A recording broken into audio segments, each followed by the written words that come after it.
Welcome to the Underground, the Steel City Underground, the black and gold standard for Pittsburgh Steelers coverage. Now, here are your hosts, Joe Kuzma and Brian E. Roach. Hello, everyone, and welcome to another edition of the Steel City Underground podcast, your black and gold standard for Pittsburgh Steelers coverage, presented by mybookie.ag. I am one half of your host team here. That sounds weird to say. My name's Joe Kuzma. I am the host who loves toast, and I am seconded by the host who doesn't like toast, Brian Roach. What's up, Brian? Toast is evil, toast is bad. Where do you arrive at these conclusions? Toast is delicious. Like I say, the more butter, the better, buddy. Toast is burnt bread. That's only if you burn it. I kind of like it a little soggy, like maybe the crust and the edges. You know what I'm really in the mood for? McDonald's, man. I don't know why. Like, I like the fries.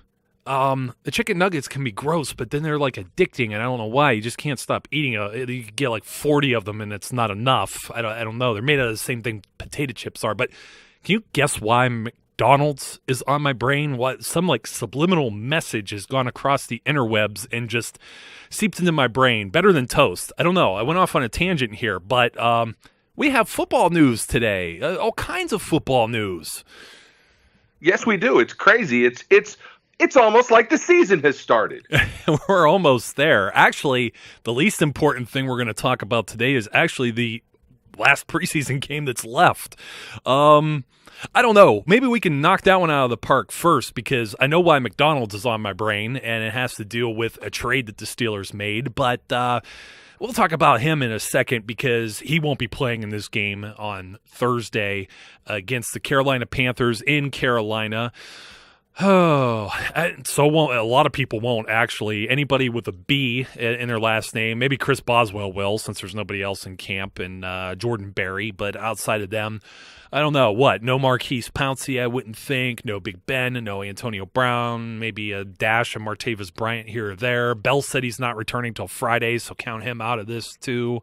James Harrison, maybe even Cam Hayward, I don't know. I would venture to say that the only starters that might actually get some time, maybe TJ Watt plays. I'd be surprised if he didn't get some snaps. But this game is really and tends to always be about second team, third team, and sorting out who's going to end up on the practice squad and who they're going to keep. I mean, I think they have a general idea of who they're going to keep already. This is that last chance to make an impression, and for guys who are on the fringe to make a case for why they should be on the practice squad. And having said that, who do we think? Well, I guess we could pick somebody on offense and somebody on defense as far as a bubble player, maybe. I'm going to go with Justin Hunter as for somebody on offense that needs to have a big game to make the roster. I think he had 2 snaps in week 3. I can't figure out if that's a good or a bad thing for him, like if he's already done enough and they needed to see more of Sammy Coates, who played like the second most snaps to Landry Jones. And, Sammy, I think, needs a heck of a game, too. But he's already been on the roster. He's not a veteran who's been, bouncing around now. Hunter going from Tennessee to Buffalo, now here to Pittsburgh. But Hunter would have had an amazing play with Landry Jones on Saturday's game had he not got tripped up and practically lost his shoe. I mean, and he still it was on his fingertips. So just a little bit of missed timing there. So I'm going to go with Justin Hunter as my offensive player who needs to have a big performance in order to make the 53-man cut. That's not a bad choice. I'm going to go with another free agent that we drafted, or didn't draft but signed, and that's Knile Davis. I think Knile Davis needs to make his case for being on this team. Terrell Watson has performed well. He's captured the fan base. He is a different type of runner than anybody else on the team. Pure downhill, one-cut downhill runner. And he's been effective. And Knile Davis has not. He hasn't been effective on kickoff returns. He hasn't really been that effective running the ball. I think Knile Davis needs to have a big game in order to cement a spot. And I had mentioned in the article before the trade went down that a few of the tight ends needed to do something, but now I think anybody not named Jesse James or David Johnson's definitely in limbo here. In fact, I don't even know that David Johnson's necessarily safe, but he sounds like the veteran of the room and the guy who's got his stuff together the most. As far as a blocking type guy, I think he's got like a number 2 or 3 spot cemented for sure. And then it's going to be everybody fighting for the starting spot, actually. Xavier Grimble, Jesse James, the gentleman we traded for, Vance McDonald, who we'll be talking about shortly. So just hopping over to the defense, and I'm trying to rack my brain here because the Niall Davis pick was definitely a good one. I don't know that it's necessarily somebody that is a roster bubble player, but I think Ross Cockrell needs to show us something and show us something now. And I think he'll be out there as there might be a little bit more starters in on the defense because it seems to be Mike Tomlin's flavor. He is a former defensive coach, of course, so especially with the secondary guys, I think most of them do see some time. I think besides Ross Cockrell, even though it's really kind of a starters type battle, I really think somebody who could be surprised. I don't know that they would cut Robert Golden, but man, he has been just super disappointing thus far. I'm totally off the hype train for Robert Golden that I used to be on, and even with special teams and whatnot, I don't see it. I think he might get passed up by Jordan Dangerfield. Yeah, he very well might. It has been a exposed area of the team through this preseason. The secondary, we always had some question marks. There's a question of who and what ends up making this final 53. I think Cam Sutton, not from the standpoint of a roster spot, but Cam Sutton and Cody Sensabaugh both can push Ross Cockrell. Tomlin has suggested that cornerback position between Cockrell and Sensabaugh is a, one bone, two dogs kind of a situation. So it'll be interesting to see who gets the majority of the snaps, who performs at the top. And, we did see some nice things out of Cam Sutton. If he can come aboard and make some plays in this game, he could make his case for now making it a 3-dog, 1-bone battle. That could get kind of ugly too. So I don't know, man. It was just a small window of what we saw from Cameron Sutton, Steelers rookie 3rd-round pick from Tennessee, as is Josh Dobbs, although a 4th-round pick. And I don't know, man. Just the little bit I saw, it was almost like night and day compared to what I've been witnessing with Cockrell and even Sensabaugh for that matter. So we were hoping maybe Sensabaugh climbs aboard. Steelers too, 2-year deal. Maybe we get the player before he was released from the Rams last season, that the player the Rams thought that they were getting. And I don't know. I don't know that he's that player either, but it seems like Tomlin, we haven't seen a whole lot of Sensabaugh, but just by the way he's been inserted in certain positions, I almost tend to think that he's safe for the roster, that Mike Tomlin and company have a good idea of what kind of sense of what type of player he is and didn't need to heavily evaluate him. I don't know that we need to see a very big game out of Mike Hilton or anybody else like that. And of course, I think the linebackers, by virtue of our friend here, the Steel City Underground podcast, Keon Adams, going on injured reserve. He'll be hanging around for next year, which means there isn't much of a battle. I think everybody kind of just falls in line now as far as the outside linebackers are concerned. I don't know. I don't really see a whole lot of other position battles there, just that one starting corner spot. So as far as making the roster, there's probably some hopefuls, but I think most of the players, we knew this coming in. Most of the 53 was set before he even hit training camp, at least on paper for the most part. So not a whole lot to look at in this Panthers game, I think. I don't even think that Carolina is going to risk putting Cam Newton out there, who had just come back and started passing the ball. We could see Christian McCaffrey tear up some of our guys. That's a possibility, a very real possibility. Or I will be disappointed if Kelvin Benjamin's out there and does anything, or Derek Anderson even for that matter. But he's a veteran QB, so I would expect a little bit more out of him. Although we saw what the Colts guys did. A lot of this is vanilla, where I guess what we should say about these preseason games, some of it looks a little forced. I'm going to say they're forcing things. The one big long pass play I referenced with Hunter, they were forcing stuff to Juju Smith-Schuster, they were forcing things to Niall Davis. They wanted to see certain things from certain guys. We're going to see more of the same in this fourth game, except with maybe lesser talent, as in not first team or maybe even second team guys. Yeah, absolutely. This is not full blown Steelers football. This is trimmed down with very specific agendas in place for certain individuals to see how they react to certain situations. What their tendencies are, what their choices are, how they make their decisions. A perfect example of that was Niall Davis last week, where he got enamored with bouncing everything outside, even to the point where Ben at one point is pointing to the hole. And I've seen a screenshot of this on Twitter. Ben is pointing to the hole and going, no, that's not where you should have gone. But that's how they evaluate these guys. It's the only way you can. You put them in positions, you put them in situations, and see how they react. It isn't so much about winning the games or even executing the plays efficiently. It's how is he going to react? What is he going to do when he sees this? What is he going to do when he sees that? And seeing if that all lines up with what they want and expect from people at those positions.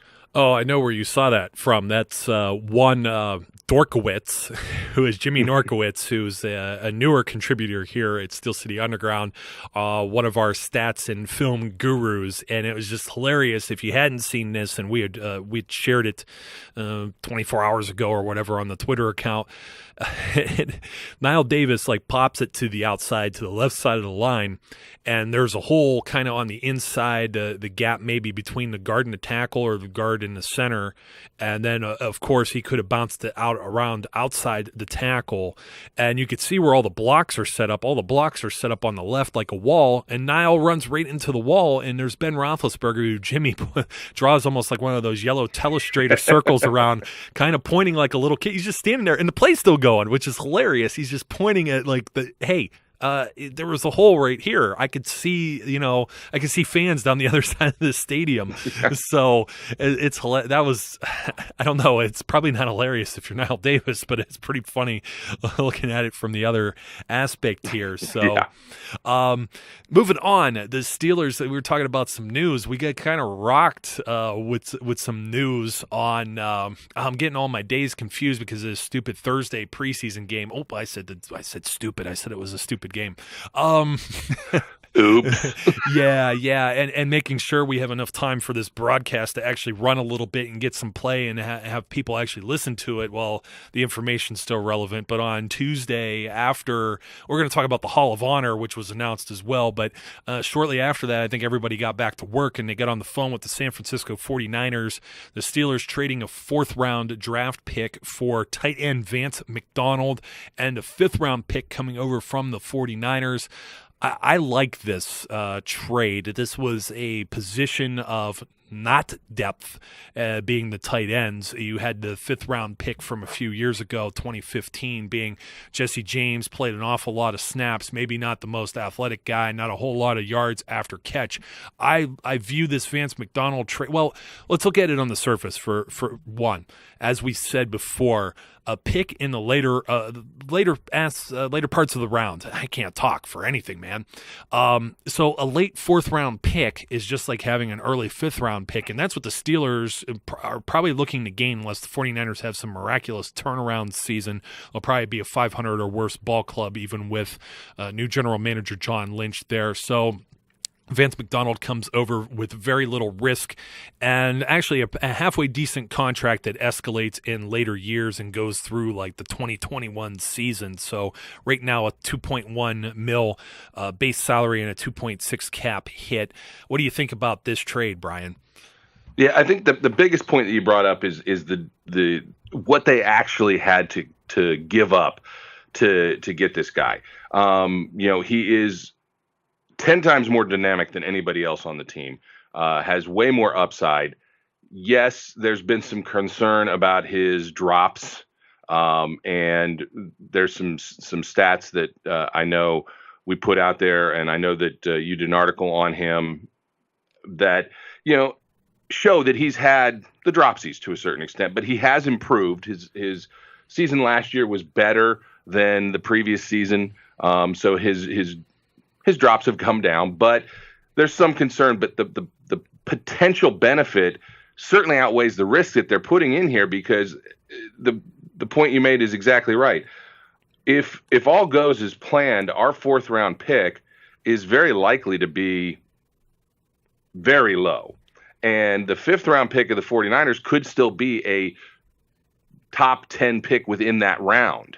So the comparison of dropping back slots to pick up a much more dynamic tight end than anybody we have on the team at position of need, it just makes sense. And the risk is minimal. Look, if you can almost look at this as renting a guy for dropping back a couple spots in the draft, because if they don't like what they see and they don't think he fits our scheme and they find any other issue with Vance McDonald, they can cut bait in 2018. Yeah, and the other thing to point out with Vance McDonald, too, now his drop percentage decreased last season. He had a ridiculous amount of yards after the catch. I mean, 2 big touchdown plays, one of which, I'm going to say maybe both of which he really generated himself, because it appeared he bounced outside for a play that kind of extended. And you got to consider the quarterback play that he had with him. He had Blaine Gabbert and Colin Kaepernick throwing him the ball. And, say what you will about either guy, it's not Ben Roethlisberger. They are not elite quarterbacks by any means, maybe just average quarterbacks at best. So this kid comes, he gets drafted out of Rice. And of course, you know what? I don't have it here. Where is it? 2013, second round pick, 55th overall, measurables all over the place, probably skewing a lot more towards a Ladarius Green type of slot player. This is, I think this is a reaction to a few things, Brian. One obviously is, I think the Steelers are really set on they need an athletic mismatch at the tight end position. And I do think when we were talking maybe, weeks and months ago about Juju Smith-Schuster getting out there and being a physical wide receiver and the potential of playing 4 wide receiver sets, yes, that could be a thing. But Juju hasn't been out there. So he's going to be held back. So that's one thing. And then you have our buddy Faison Odom getting released to create space on the roster. You have Jake McGee, you had Scott Orndorff that was released too. You have a bunch of these kids that are coming out of college undrafted, and they're trying to fill all these spots, and it's not working. Xavier Grimble's not showing them what they thought that they might have. The experiment with him, the project, could be over, because he was a futures signing maybe a few seasons ago, has been around on the roster, the practice squad, made the roster last year by virtue of Green not being there. So I think Vance McDonald, a guy that can play out of the slot and could get that yards after the catch. We saw what it could be done when Green was on the field. He had a couple big games, one big one against the Giants, career game against the Giants for him, the Colts game on Thanksgiving. I think this is what they're looking for versus, Jesse James can move the sticks, but we also saw Jesse has been kind of a liability this 3rd preseason game. He wasn't very good at blocking either. We thought maybe he was coming around, so he's never really been considered a very strong blocker. I don't know that Vance is necessarily considered a strong blocker either, but he's definitely considered a stronger blocker and a more vertical threat than Jesse James is. Absolutely, and don't underestimate this guy's power either. There's a couple of videos that are up on the web after the trade happened where he's powering over people. So he's got the size, he's got the ability to knock some guys down, and even if he isn't the most polished blocker now, that ability to take on the physical aspect of things will certainly help him develop there. I can't agree or can't disagree with that. I can't agree. Jeez, I told you, can't talk, can't think. I tell you, I'm excited. I'm excited for football, man. What can you say? I mean, this is a pretty big move because the Steelers, who sat and did squat when it came to really free agency and even the tight end position overall, was just I think just the players they were looking at didn't fall to where they wanted them, or they liked somebody on the board better, like Juju, for example, than where they were willing to reach for some other help at that position. And then, of course, Green wasn't exactly failed just yet, but I think they just, cut ties with that and said, you know what, we're just going to cut our losses. They do the thing where they cleanse their hands of it and be done. So I'm really hoping that McDonald could come in and be what we were hoping with Green. And, hey, don't rule out. The Steelers run a lot of 2 tight end sets. It's usually with a guy who just blocks like David Johnson. It'd be really nice to have somebody. David Johnson is not a receiver. It'd be nice to have another guy you can rely on, and you can't really rely on Xavier Grimble. He has shown he has a case of the drops as well. So we'll see if Vance McDonald, with a better quarterback, albeit if that improves any.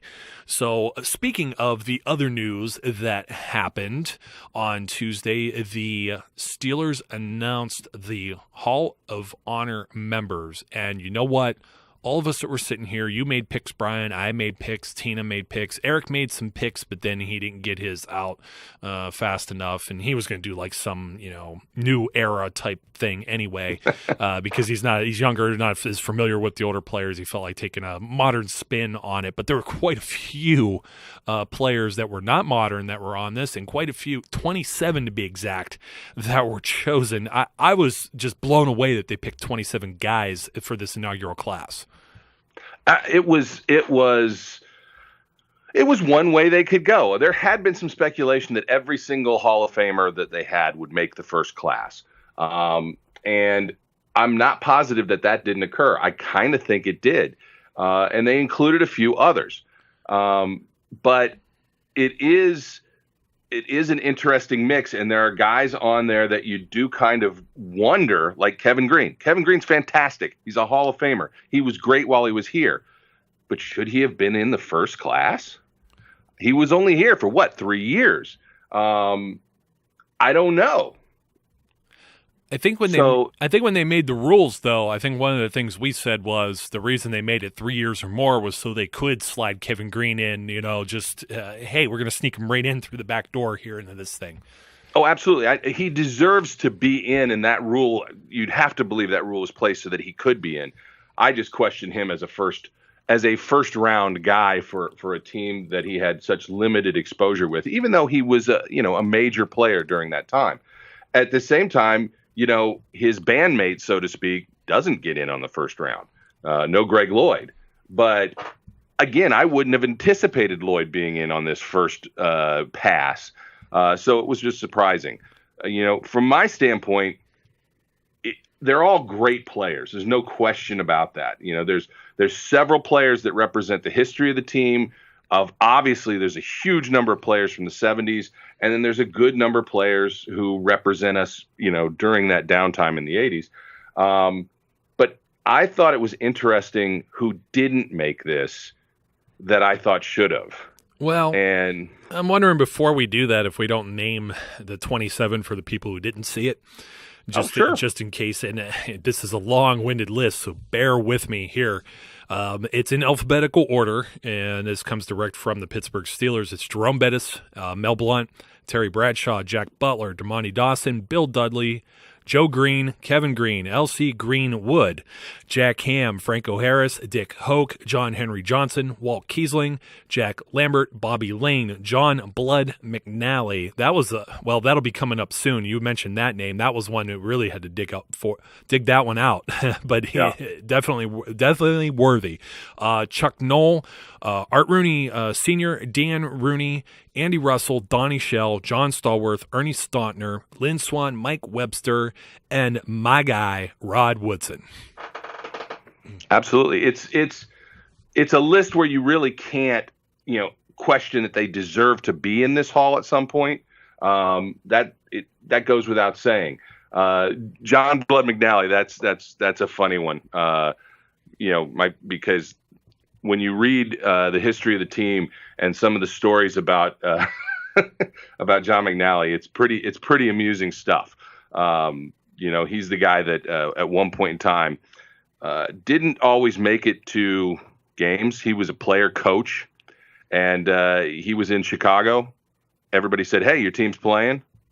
He said, no, we're not playing today. And then they announced the score of the Steelers game. I could only imagine that happening in this day and age. Somebody would, it reminds me of Johnny Manziel being in like Vegas, wearing a wig or a fake mustache or something, but you didn't have to worry about that those days. You could actually deny it. No, that wasn't me. That's somebody else. That's somebody else. He reminds me of, whenever I think of Johnny McNally, it reminds me of that Clooney movie, Leatherheads. That's the kind of guy he seems like to me. Yeah, and anything like the old school stuff, like I anytime I think of like that era, I think even further back to the movie, the Babe Ruth movie, The Babe, and smoking cigars, and the guy he did whatever he wanted, drink, smoke like a chimney, hits home runs, pitches, does it all, greatest of all time. It's like, could anybody get away with that these days? I don't know. So it'd be interesting to see. But I think I have a snub, and mine isn't as good as yours, although yours is actually a member of the Steelers organization. Technically, the guy I have as a snub was not. So let's go with yours first. All right. Well, mine is Bill Nunn. And Bill Nunn was, a scout for the Steelers for many years. He was a sports writer in town. And Bill Nunn essentially was in many ways as responsible for the Steel Curtain, as responsible for those that dynasty of the 70s as anybody else. As much so as Chuck Noll, as much so as the Rooneys, as much as any individual player, because without Bill Nunn, you don't have John Stallworth. You don't have Mel Blount. You don't have a lot of these really impactful players who came from small black colleges, because the NFL simply wasn't scouting them.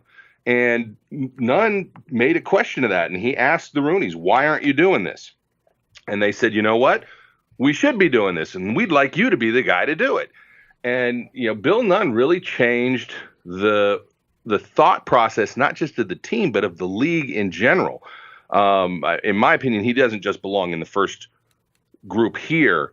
He belongs in the NFL Hall of Fame on top of that. And the one thing I find fault with in this list is that in my mind, there is no conceivable way that Bill Nunn should not have been included in here. And if the list was always going to be limited to 27, then an exception should have made to make it 28 so that he got in, because he deserves it as much as or more than some of the guys that are on this list.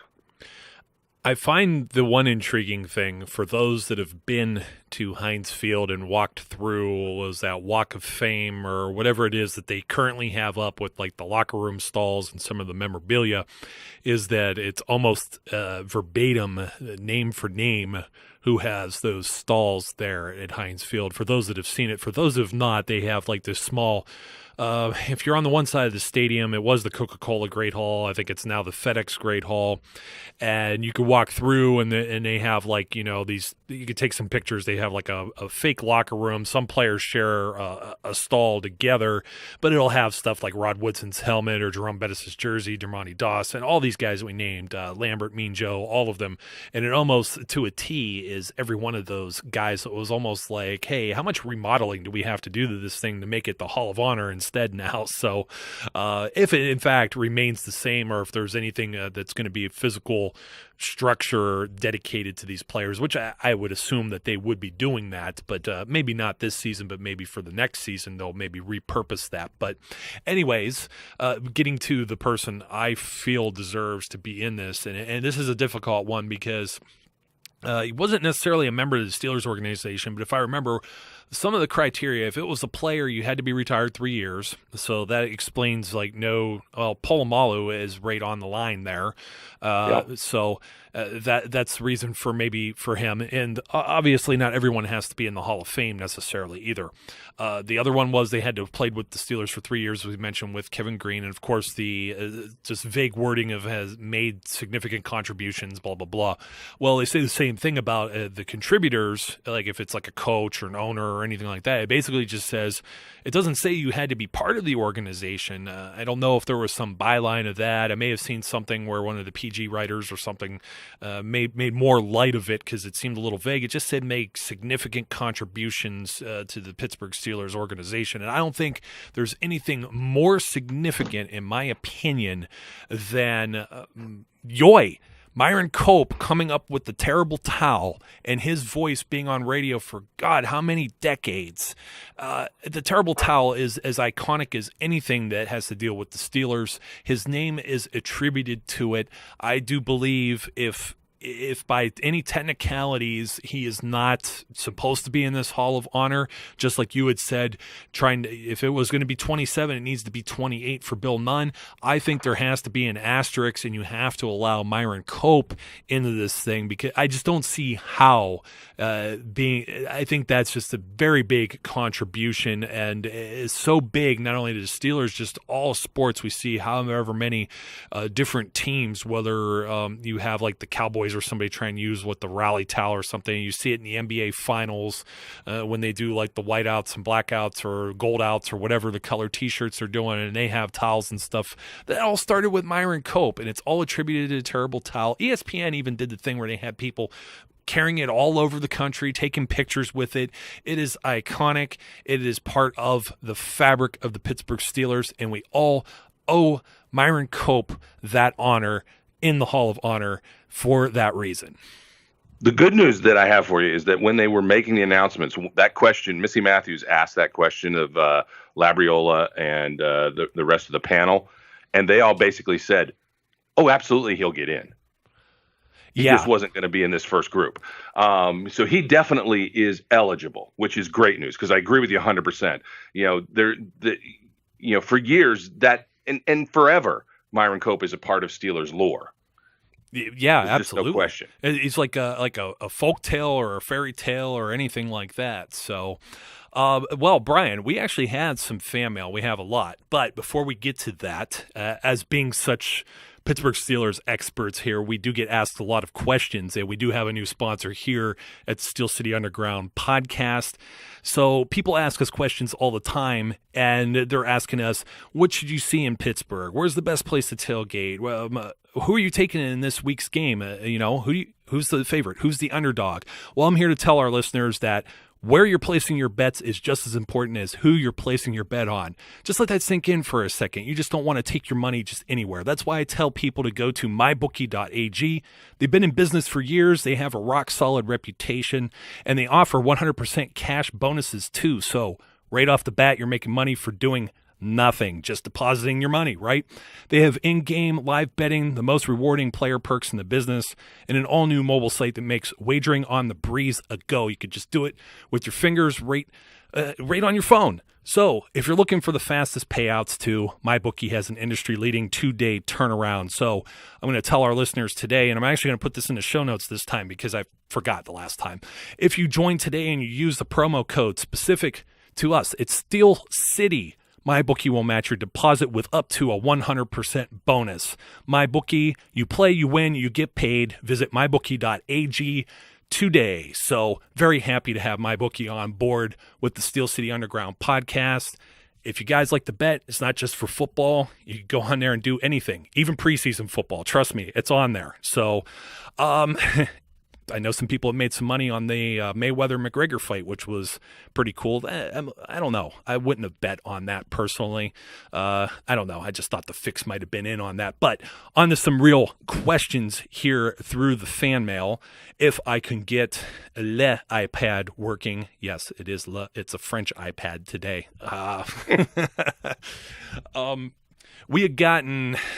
We got a rapid fire lightning round from a gentleman named Ethan in New York.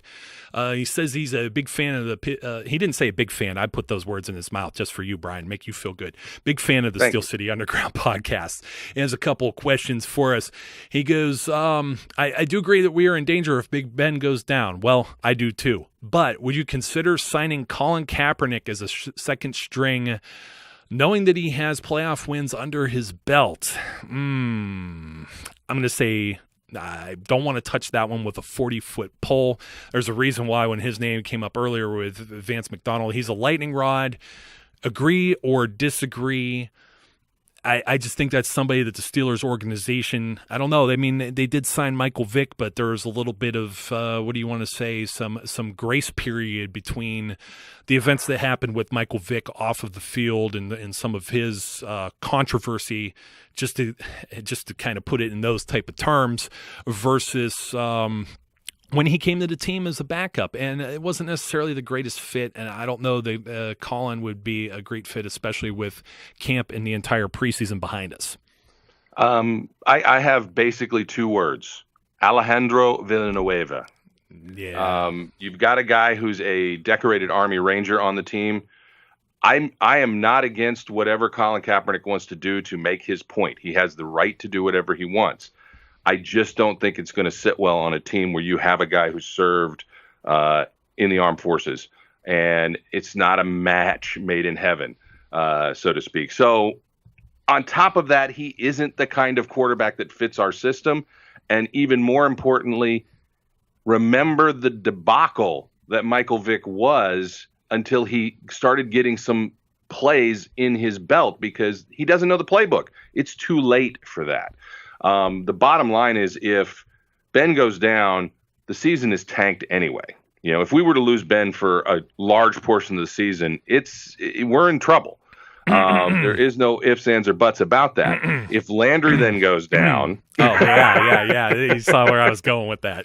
I did. If Landry then goes down, it's Josh Dobbs. And at that point, if we go beyond that, it won't matter who they're throwing back there at quarterback at that point, because it's a lost cause. I think Landry can get us by a couple games. I don't think he can get us through a whole year. Dobbs, I don't know that can get us by even a couple games. But to go outside the group now makes no sense at all. Yeah, totally on board. We know that I'm the Landry, the card-carrying member of the only one, maybe. You know what was funny? I was wearing that jersey. For those of the listeners that aren't in on the joke or didn't hear about it, I have a Landry Jones jersey, and I wore it to the preseason game against the Colts on Saturday, and it was a practical joke by one Terry Fletcher. Terry, you get a shout out again today. Aren't you the lucky one? Just because of how much I defend Landry, and I was never the biggest Landry defender, and so I kept putting it off. I said, no, don't do that. Once he got the new contract, it was in my mailbox like 3 or 4 days later, I swear to you. So I wore it like the good sport because he was playing, and I wanted to show off. And my cousin, it's funny, my cousin buys a TJ Watt jersey, so he sends me a picture like he was at Dick's Sporting Goods. He took a picture in the parking lot. He's got his back turned. He's got his thumbs pointing to the Watt and the number 90 on the back. So I did the same thing in a tailgate lot down in Pittsburgh on Saturday and did a Landry Jones one and sent it. And I sent it to you guys, and then Terry goes and rips it off of our like private chat and puts it out for the world to see on Twitter. And I'm like, oh no, don't do that. I'm gonna get so much heat from people, and most people got a good chuckle out of it. Not a whole lot of anybody said anything. And she said, let me know if you see anybody else that has a Landry Jones jersey while you're down there, because of course Terry lives in Southern California, so she's, if she attends a game, it's few and far between.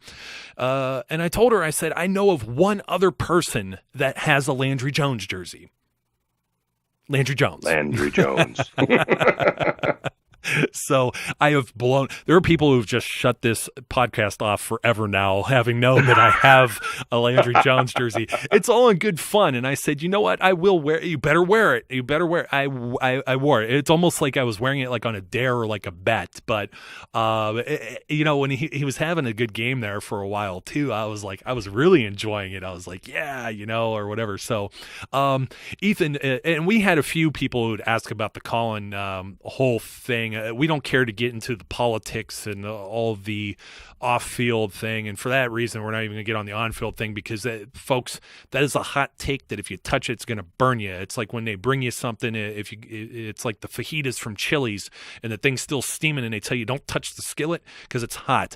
Don't touch it, and we're not going to touch that any further than that. So for all of the people who said yay and nay to the whole national anthem thing, we're just not going to get into that. We like to stick to sports here. We like to stick to Steelers. So so not disregarding anyone else who sent all that in. Thank you for your submissions. It's just that is an extremely sizzling hot take. So question 2 from Ethan in the rapid fire lightning round here. He says the Steelers secondary scares me. This is the hot take, by the way. We covered this before, Brian, but he says, why haven't the Steelers considered Darrelle Revis? Because Ross Cockrell isn't getting it done. And neither would Darrelle Revis. Look, the Steelers secondary scares me. It scares most of the sports writers. I think it scares them. But at the same time, it's a work in progress. There's guys we haven't seen yet. We don't know what Cam Sutton's going to be. We don't know how well Cody Sensabaugh is going to play. We don't know a lot of things. But trust that Darrelle Revis, without having any camp time and, being that when you go back and watch his tape from the last time he played, is not going to help the situation at all. No, and I'm having this same conversation with friends and family, too, because for some reason the Revis flames have been fanned once again. I don't know what got this all started. Maybe just the poor play from Saturday's preseason game and the secondary getting lit up. Everyone wants the Darrelle Revis that was Revis Island. I don't think Revis Island may be, sunken like the city of Atlantis right now. There are 32 teams in the NFL, none of which are vying for his services right now. If there were anyone really looking into him, you'd have to think somebody out there. I mean, even Bill Belichick had this guy on the roster, and they won a Super Bowl with him the one year. The evil genius hasn't even attempted to bring him back, and I'm not sure if it's a salary thing or it's a washed up thing, but in either case, it's not worth it. So the third question was, why does Sammy Coates have 9 lives like a cat? I believe Justin Hunter is a better wideout than Sammy, ? We kind of touched on that just a little bit before. I don't know. We don't get to see what happens in the closed practices. We saw what little bit from training camp. Justin Hunter is a veteran, but we don't know what Sammy looked like before mangled fingers and hands, and if he were any better or any worse off, et cetera, et cetera. There's even the theory that maybe his bent fingers could help him catch the ball better at one point here. So I don't know if Justin Hunter's two plays from the other night, actually, if that's an indictment on him not getting playing time because we're done with you, we don't think you're going to make the team, or we've seen enough and we know who you are, we need to see if Sammy could bring anything to the table. Yeah, it's real simple. Look at who's getting playing time and when.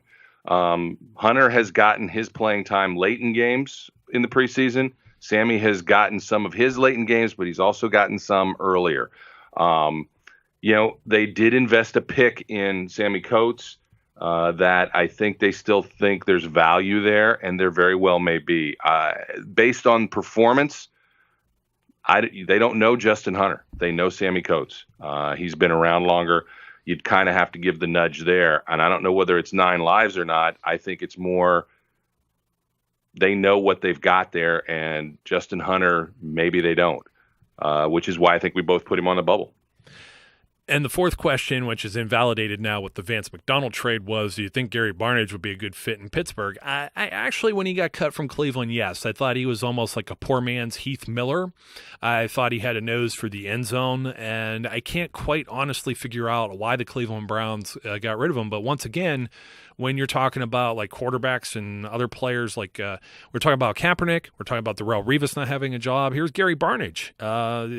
He had a pretty solid season last year, and he's still floating around out there. So not sure why teams haven't shown any interest in him. And I quite honestly, I'm not sure if the Steelers, we don't know what goes on behind closed doors. Maybe they have a certain expectation for what they're looking for their tight ends to be, and I think that expectation going forward is a Ladarius Green, is a Vance McDonald, is an athletic tight end, and I don't think Gary Barnidge necessarily fits the mold of what they're looking for. I agree. Simple enough, right? We don't want to beat a dead horse because now with Vance McDonald, there's that Gary Barnidge window is completely slammed shut unless there's like an injury or something else. But we did have one more. It came via Twitter. Fraser Robertson. He asks us, do you think Josh Dobbs can be the Steelers' quarterback of the future? Okay. You still with me, Brian?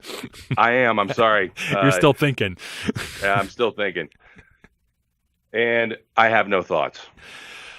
Anything is possible, but we've gone through and we've beat down the statistics of the later round quarterbacks. There's not even surefire. It's like, what, a coin flip if a first-round quarterback actually makes it as a franchise QB or even has a decent career. And I think somebody else did a similar analysis, and they had said they included guys like Jay Cutler and Ryan Tannehill and Joe Flacco and Andy Dalton. And at least Flacco's won a Super Bowl, but, I mean, you could attribute a lot of that to his defense.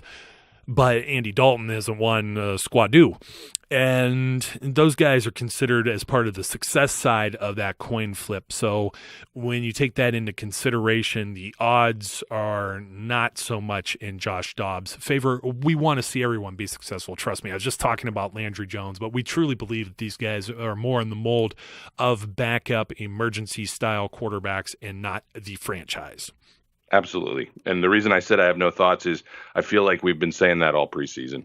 Oh, yeah. Somebody, well, they might be a new listener to the show. And we love our new listeners. We love our returning listeners. A new listener, sorry, you don't get the free Sunday ticket for 2 years and the price lock guarantee like DirecTV does. But we still enjoy having you here. You get just the same value as the returning and our faithful listeners who send us some of these awesome questions. So if you have more for us, text messages are great, 203-900-4SCU. Email's awesome as well. We got some of those. Fan mail at steelcityunderground.com. I responded to one at length because there was a gentleman, I think, coming up for his first game for Thanksgiving Day weekend, Sunday Night Football, Green Bay Packers, coming up from like North Carolina, a little bit better climate, asking me what it might be like. And I said, you might as well flip a coin on that too. It could be cold, could be nice. I mean, I've almost worn shorts in Western Pennsylvania. It's 60s, mid 60s, but it is a Sunday night game.